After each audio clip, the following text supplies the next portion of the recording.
Olá, começamos agora o Ponto 3, nosso espaço semanal de informação e aprofundamento de temas importantes para a nossa sociedade. E hoje queremos falar do cuidado com o planeta e com as pessoas. Vamos falar sobre mineração.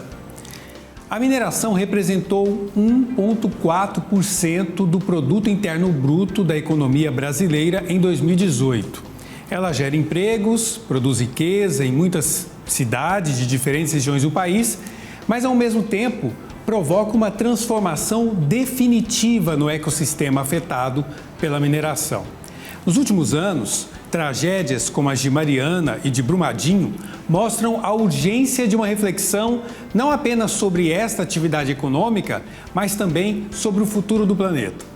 No programa de hoje queremos falar sobre os desafios da mineração hoje no Brasil e sobre as suas consequências em nossa sociedade. O modelo adotado em nosso país é sustentável? O que mudou na política atual depois dessas tragédias? É possível que a sociedade continue seu desenvolvimento econômico sem a exploração mineral? Nós recebemos, para nos ajudar a entender este assunto e aprofundar também nesse tema da mineração, a professora da Universidade Federal do Semiárido e membro da Rede Brasileira de Justiça Ambiental, a Thalita Furtado. Bem-vinda, Thalita. Obrigada. E também conosco o padre Dário Bossi, que é provincial dos missionários combonianos e assessor da Comissão para Ecologia Integral e Mineração da CNBB. Padre Dário Bossi, bem-vindo. Obrigado, irmão Diego. Olá, Thalita, e a todos que nos acompanham. Muito bem, eu vou começar com o padre Dário, porque nós estamos transmitindo esse programa e talvez a nossa audiência pense, poderíamos estar falando de outra coisa, de um assunto mais religioso. A televisão tem uma inspiração católica e talvez esse assunto não interessasse para elas. Mas eu queria que o senhor explicasse por que esse assunto interessa ao povo de Deus, interessa à igreja e a igreja acompanha com tanta atenção de tão perto. Esta é uma boa pergunta, irmão Diego, e na verdade o nosso Papa Francisco há tempo nos alerta sobre a missão que Deus nos deu desde o começo da criação de sermos cuidadoras e cuidadores desse grande dom que é a vida inteira. O próprio Jesus, quando veio, disse que a missão dele era que todos e tudo tivesse vida e vida em abundância. Assim que quando o Papa Francisco escreveu a encíclica Laudato Si, nos ajudou a traduzir em prática um mandato, uma missão que vem diretamente de Deus e que hoje ainda é animada pelo Espírito. É uma missão urgentíssima, se formos considerar que a nossa mãe e irmã Terra, como a chamava São Francisco, está num momento extremamente grave, está adoecida, está no limite de sua sobrevivência. Portanto, é uma missão que hoje o povo cristão precisa assumir com determinação. E quero lhe parabenizar porque essa transmissão está saindo há poucos dias da semana Laudato Si, que será celebrada em todas as igrejas aqui no Brasil de 22 a 29 de maio desse mês. Exatamente, então bastante oportuno e atual esse assunto. E aí, Thalita, que atua na Rede Brasileira de Justiça Ambiental, para muitas pessoas, essa temática da mineração ela só se tornou assim evidente depois das tragédias de Mariana e de Brumadinho, que tiveram assim uma grande repercussão midiática, mas não é um problema de agora, é um problema de muito tempo em nosso país, diria até que no mundo todo. Mas o que mudou na prática, nesse modelo econômico, depois dessas tragédias? As grandes empresas mudaram suas práticas depois de toda essa repercussão? Infelizmente, a gente tem visto que as mudanças estruturais que são necessárias, elas não estão ocorrendo, né? Em relação aos crimes ambientais de Mariana e Brumadinho, muita leniência e muita lentidão no processo de reparação das vítimas e no processo também de recomposição dos ecossistemas afetados, mas quando a gente olha para o padrão nacional, o que a gente tem observado, na verdade, é um contexto de retrocesso, né? De tentativa e de lobby dessas empresas de fragilizar ainda mais a nossa legislação ambiental. Então, projetos de lei em curso para flexibilizar o licenciamento ambiental, sob a justificativa de simplificá-lo. Projetos em lei que nos preocupam profundamente, como o PL 191 de 2000, né, de 2020, que propõe a mineração em terra indígena.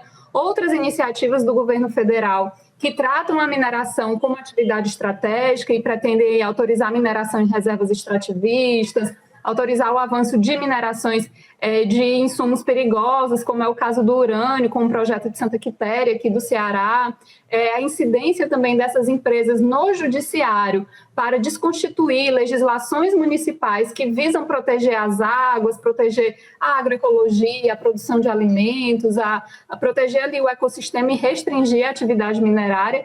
Então, infelizmente, o nosso cenário ele ainda não é um cenário positivo, ainda não é um contexto de avanço, mesmo após a gente ter presenciado a magnitude dos impactos desse tipo de empreendimento com os casos de Mariana e Brumadinho. Então, para lembrar esse fato que foi aquela fala do então ministro do Meio Ambiente naquela reunião ministerial, parece que aproveitaram para passar a boiada, é isso, Thalita? Ou seja, a legislação está, na verdade, sendo flexibilizada para que esses projetos de mineração avancem.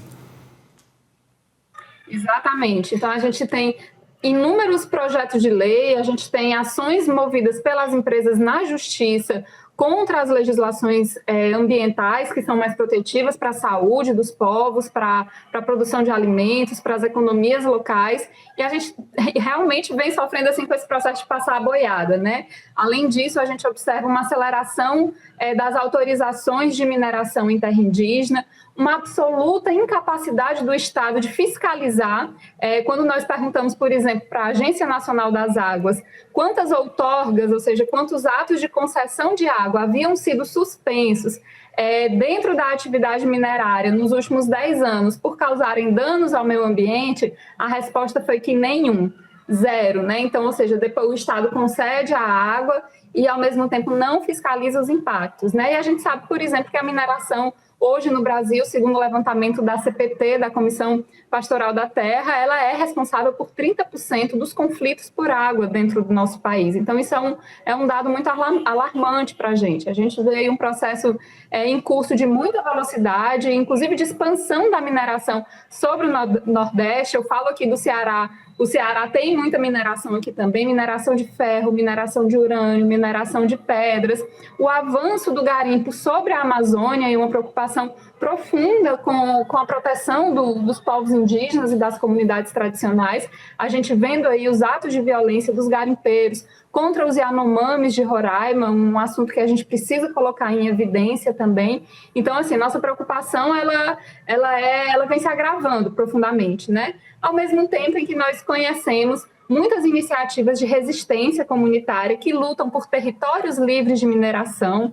E aí nós estamos aqui lançando também um repositório que condense, que aglutina legislações, argumentos críticos, experiências de resistência de comunidades que foram afetadas e que tiveram vitórias parciais ou totais contra esses empreendimentos em um repositório online, né, que está disponível para todo mundo, para que a gente conheça também o outro lado disso, né, para que a gente conheça a potência criativa dos nossos territórios e das nossas comunidades que são afetadas por esses empreendimentos. Eu quero que você fale a respeito desses repositórios daqui a pouquinho.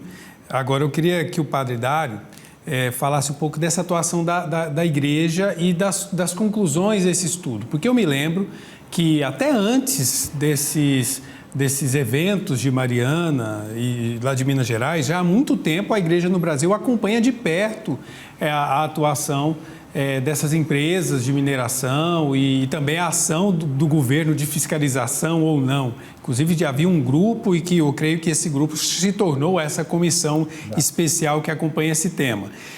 Nessas discussões, em algum momento se chegou a abordar a possibilidade de um modelo de exploração mineral sustentável ou isso não existe, isso não é possível? Então, Diego, é um tema muito complexo. Primeiramente, de fato, comentar que esta posição da igreja não é uma posição pontual, ou de um momento, ou uma moda, ou uma resposta emergencial aos crimes recentes que mataram centenas de pessoas nos dois maiores acidentes aqui no Brasil, de Mariana de Brumadinho. Mas é algo que vem, de fato, de longe, com a criação do grupo de trabalho, mineração, que depois se desenvolveu em comissão de assessoria e a comissão de bispos, e também que dialoga com outras redes. Eu sou também membro, por exemplo, da rede ecumênica latino-americana chamada Igrejas e Mineração, para dizer que não é só a Igreja Católica que está se preocupando disso, mas também várias outras igrejas e várias espiritualidades que compreendem que não há futuro com esse ritmo avassalador da mineração. Mineração sustentável é um pouco o lema que muitas empresas e também governos utilizam para justificar não só a manutenção, mas até o acréscimo, o aumento de ritmos e taxas de exploração mineral. Isso é realmente inconcebível, é uma política de muito curta visão, porque, como dizem as pessoas mais simples, e também vários amigos, entre os quais um promotor de justiça, amigo meu, mineração não tem segunda safra. Então, não há um futuro prolongado com esses ritmos de mineração. Ao contrário, o que precisaria ser feito é um decréscimo, portanto, uma transição rumo a políticas de mineração essencial, que com certeza não são aquelas que agora estão determinando esse nível de exploração e de extrativismo predatório.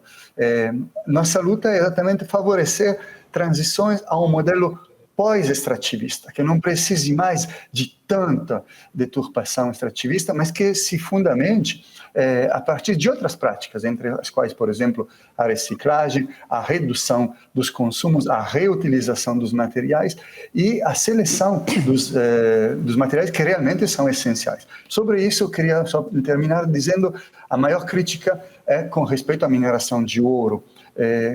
O ouro, a utilização, digamos, para uso civil do ouro é só o 10% de todo o ouro que vem sendo extraído. O resto é para joelharia ou para sair de um buraco, a mina, para entrar num outro buraco, que é o cavô dos bancos. Então, o ouro talvez é o emblema mais explícito e evidente da loucura que está sendo esse ritmo avassalador e destruidor da mineração. Mas nessa linha que o senhor está dizendo, então, não é um problema lá da região de mineração, que é aí que eu queria chegar. Nós que estamos distantes dessa realidade, teremos que ter alguma mudança no nosso estilo de vida, no nosso jeito de consumir, se quisermos, digamos, contribuir para que esse modelo econômico que depende da mineração vá deixando de ser tão relevante, se é que é relevante na economia do país e do mundo, né? Então, primeiro, como tu disse, esse modelo econômico não é tão relevante numa economia plural como o Brasil, que pode, de fato, diversificar ainda mais a sua modalidade de manutenção do ritmo econômico. Em segundo lugar, de fato, a cidade, por exemplo, ou a vida de cada um e cada uma de nós, é interessada pela mineração em dois sentidos. Um, como dizia muito bem a Thalita, é porque, mesmo estando longe das regiões mineradas, o acesso à água, a possibilidade de ter água potável e de qualidade, e também o acesso ao ar puro, é algo que, pouco a pouco, vem contaminando e alcançando também os maiores centros urbanos. É só ver, por exemplo, as recentes polêmicas com respeito à possibilidade de abertura de novas minas bem ao lado da cidade de Belo Horizonte. Mas, por outro lado, como você bem diz, irmão Diego, depende também do estilo de vida, do tipo de produção, do modelo, por exemplo, da construção civil, do transporte, do ritmo da sociedade que a gente vem construindo. Há, portanto, escolhas individuais de estilo de vida pessoal e escolhas políticas com respeito a um modelo econômico que queremos implementar, que se conectam decisivamente a respeito do tipo e do nível de mineração que queremos permitir. Se mudarmos de estilo de vida, como na Laudato Si se diz, a volta a uma vida de sobriedade feliz, capacidade de rearticular nossa vida numa relação equilibrada, não só entre nós, mas com todas as formas de vida do planeta, sim, poderemos reduzir esses ritmos de mineração e viver bem, com qualidade e, ao mesmo tempo, com uma integração plena com o meio ambiente. Um dado que eu tenho aqui do Instituto Brasileiro de Mineração, um dado de 2018, talvez vocês tenham dados mais recentes, mas lá em 2018, o setor de mineração representou 1,4% do PIB brasileiro, né? Por quê? Porque, por exemplo, 90% do minério extraído no Brasil foi exportado às custas de uma tributação mínima, ou seja, além de ser tão pouco relevante, ele também tem uma série de isenções fiscais em cima. E aí, Thalita, eu queria que você falava daqueles projetos que estão lá selecionados, porque quando a gente começa essa discussão, aí se fala, nossa, mas gera muito emprego aqui na região, traz muito benefícios para o município e tal. Tudo bem, pontuando os aspectos positivos, mas também quais seriam os negativos da exploração para uma população numa cidade, em qualquer região do país. Perfeito. Assim, a nossa crítica, né, a nossa observação, inclusive partindo aí desse dado que você trouxe, né, primeiro assim, de que esse modelo mineral, ele não traz um retorno para o interesse público, né, então realmente é uma extração violenta, intensiva de minérios voltados para a exportação a baixo custo, né, resultado aí da nossa economia profundamente reprimarizada. A Lei Candir, que é essa legislação que você indiretamente fez referência, né, garante uma ausência de tributação sobre essa exportação. Há também baixíssimo retorno da CEFEM, que é a contribuição financeira pela exploração mineral para os municípios que são afetados. E ainda, além disso, né, existe uma sobrecarga no Estado e no orçamento público para custear tratamentos de adoecimento com SUS, para garantir infraestrutura para esses empreendimentos, pavimentar a estrada, levar adutora de água, garantir transmissão de energia elétrica. Então, tem todo um suporte estatal que é pago com recurso público para garantir que esse modelo funcione. Quando a gente olha para os municípios afetados, a gente observa que a geração de emprego, ela tem dois grandes problemas. O primeiro é que esse emprego, geralmente ele é precário e ele ameaça a saúde dos trabalhadores, né? Então, quando a gente pensa, por exemplo, no ferro, que é o principal minério exportado no país, né? Responsável aí, inclusive por um boom, né? O chamado boom das commodities, um aumento da sua exportação. Inclusive, durante o período de pandemia, a exploração de ferro, ela gera problemas de saúde, problemas respiratórios, problemas de intoxicação na pele. O pozinho preto do ferro, que é liberado para o ambiente, ele tem uma persistência por anos. Ele se transforma em metais pesados que são depositados no fundo dos rejeitos dos rios. Então, a gente tem aí uma exposição contínua desses trabalhadores. Além disso, além dessa mão de obra, né, tá exposta a inúmeros problemas de saúde, assim como toda a comunidade do entorno, ela tende a ser uma mão de obra terceirizada, né? A gente sabe que a maioria dos trabalhos que são gerados na atividade minerária, eles são terceirizados, ou seja, não tem toda a proteção trabalhista que deveria ter, são trabalhos intermitentes e também a pequena extração, né, de mão de obra, digamos, mais qualificada que seria necessário para esses empreendimentos, geralmente vem de fora dos municípios e das comunidades afetadas, o que também é um ponto para a gente criticar. Agora, no geral, assim, a cadeia de impactos, o que a gente precisa dizer é que a mineração, quando ela chega, ela é uma atividade econômica que ela se torna muitas vezes incompatível com as outras atividades econômicas. Então, não é mais possível ter pesca artesanal, não é mais possível ter agricultura familiar, não é mais possível fazer agroecologia, não é mais possível fazer turismo nessas regiões, porque tem uma alteração de paisagem, tem contaminação das águas, tem contaminação do ar, né? Então tem toda uma cadeia de impactos que, além dos problemas de saúde, desestruturam também as outras formas de economia e geram, na verdade, uma profunda dependência desses municípios a essas empresas, né? Então os municípios ficam dependentes dessas empresas e aquilo que deveria estar dentro do debate público sobre qual é o nosso projeto de futuro, qual é o nosso modelo de desenvolvimento, o que é que nós queremos para os nossos territórios, acaba sendo substituído por uma lógica econômica de força e de dependência com esse modelo minerário.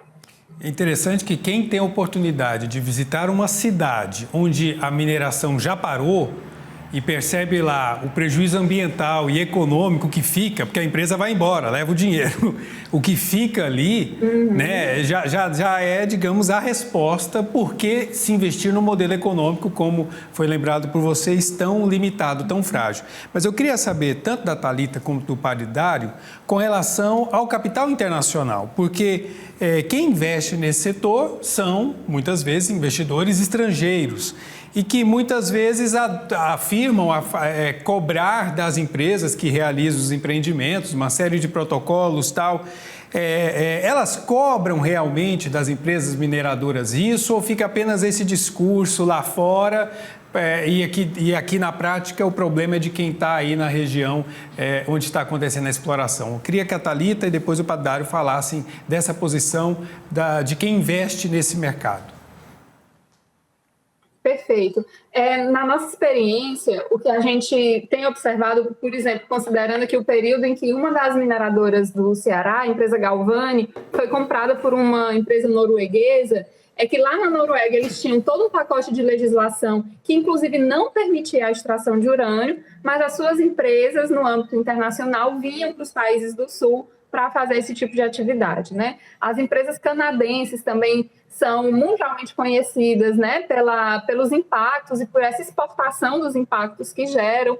A gente vê que tem muita retórica, né, em torno de uma suposta eficiência dessas legislações, seja nacional, seja internacional, mas na prática isso não vem culminando com mudanças de padrões de comportamento dessas empresas nos territórios, né? Então, são padrões realmente de uma instalação profundamente violenta, de exportação dos lucros, de não garantia dos direitos trabalhistas, de não proteção da nossa legislação ambiental. Então, é realmente um contexto assim, bastante preocupante. E nos preocupa também que seja o capital internacional quem está promovendo aí grande parte do setor minerário nacional e exportando aí, garantindo essa internacionalização e essa evasão dos nossos bens comuns, dos nossos bens minerários.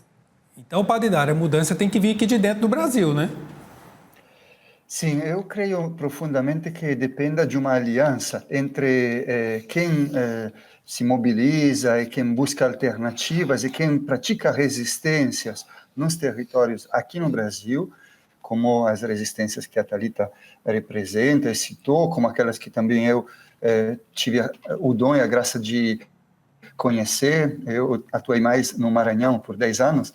Então, uma aliança entre esses territórios e, como você bem perguntou antes, Diego, os poderes econômicos do grande capital financeiro, os acordos também bilaterais ou multilaterais entre governos de fora do país. Então, quando houver essa aliança, e, portanto, quando houver uma ação multiescalar de resistência, algumas coisas mudam. E faço um exemplo. Recentemente, a nossa Comissão de Ecologia Integral e Mineração, junto com a Rede de Igrejas de Mineração, realizou uma caravana na Europa com pessoas latino-americanas, representantes de comunidades atingidas pela mineração, de Colômbia, Equador, Honduras, Brasil. E essa caravana encontrou representantes dos bancos, representantes dos governos e das igrejas da Europa, exatamente para refletir sobre quais são também os cortes de fluxos, de investimentos, de financiarização que precisam ser feitos frente à violação de direitos sociais, humanos e ambientais.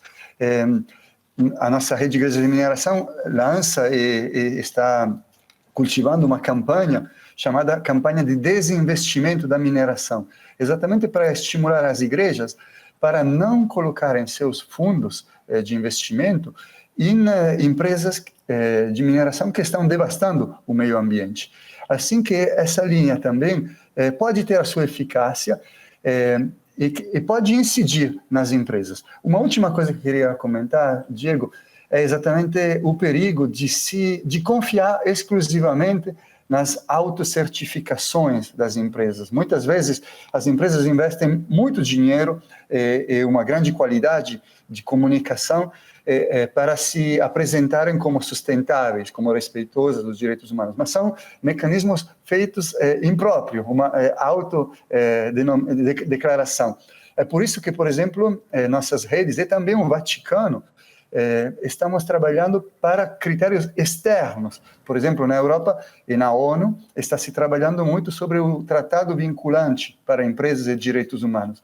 Um ator externo que, de fato, fiscalize e garanta se uma empresa respeita ou não. É por esses caminhos que poderemos garantir mais justiça social e ambiental aqui no Brasil também. É importante porque muitas vezes o tamanho da chamada reposição ambiental não corresponde ao tamanho do estrago feito pela exploração mineral. Eu quero terminar o programa de hoje recordando um pensamento do bispo auxiliar de Belo Horizonte, Dom Vicente Ferreira, missionário redentorista, e que tem acompanhado de perto, sido uma referência da presença da igreja junto às vítimas da mineração no Brasil. Abre aspas. Como dizer do amor de Deus num paraíso que está sendo destruído? Matar gente não vale. Destruir rios não vale. Matar pessoas não vale. A mineração vai acabar com a gente, com o nosso planeta. É insustentável. Fecha aspas. E a gente sempre se recorda da forma como Dom Vicente se entrega com bastante emoção mesmo, por convicção nisso, mas representa tantos homens e mulheres que em todo o planeta estão preocupados com o futuro da nossa permanência nesse lugar que Deus nos deu. E a gente que não está lidando diretamente com isso, de vez em quando tem que parar para pensar e ver o que cada um de nós pode fazer para que esse mundo continue a existir e a gente pare de colaborar, mesmo que sem saber, com essa destruição toda. Assim, eu agradeço a Thalita Furtado, da Rede Brasileira de Justiça Ambiental, pela participação, pelas informações. Obrigado. Muito obrigada, agradeço o convite aos ouvintes, convido a todos e todas para conhecerem o nosso repositório territorioslivres.org. Lá a gente está também reunindo muitas experiências de resistência, de legislações positivas, de histórias de comunidades que conseguiram frear, ou restringir, ou mudar o curso dessa história tão difícil que a mineração vem impondo sobre os nossos territórios, né? Então, agradeço a oportunidade e faço esse convite a todos. Repita, por favor, o endereço, repositorioslivres.org. Territorioslivres.org. Territorioslivres.org. Lá tem um repositório, uma biblioteca online com várias experiências exitosas de resistência à mineração. Perfeito, está aí na tela para o nosso telespectador. E obrigado também ao padre Dário Bossi, assessor da Comissão para Ecologia Integral e Mineração da CNBB. Obrigado pelas informações. Muito obrigado a vocês, parabéns por este espaço, por esta informação crítica da comunicação católica, acredito muito nisso, parabéns por deixar aberto este debate e convido todas e todos nesta semana Laudato Si, que celebraremos de fato agora no final de maio, de 22 a 29 de maio, a retomar em mãos a encíclica de Papa Francisco Laudato Si, que exatamente confirma e aprofunda os temas que acabamos de tratar. Obrigado, Padre Dário, obrigado, Thalita, e obrigado a você que nos acompanhou no Ponto 3 de hoje. Até a próxima semana.